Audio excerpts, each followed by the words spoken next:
Both my wife and myself do a lot of volunteer work home, and we'd do it here again if we had to, if we could get enough help to do it. And hopefully in a year or two, a couple of years, we can get some more people together.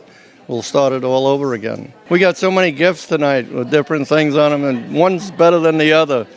And we'll really cherish these gifts, and we'll look at them home. We've had a lot of Aruban friends we've made down here over the years, and we're pretty close to them. We've had barbecues with them, and if we can recruit some of them to help us.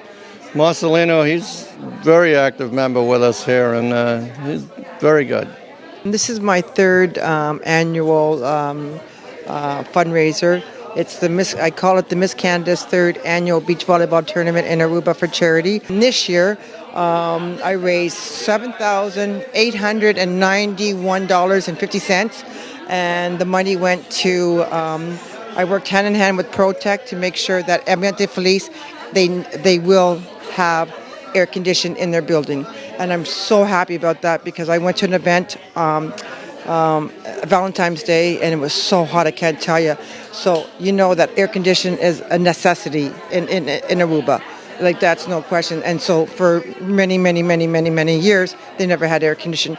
They will be getting 5 units this year, and then next year, if it's they need more money, I'm gonna work harder and make sure Ambiente Feliz gets their air conditioning.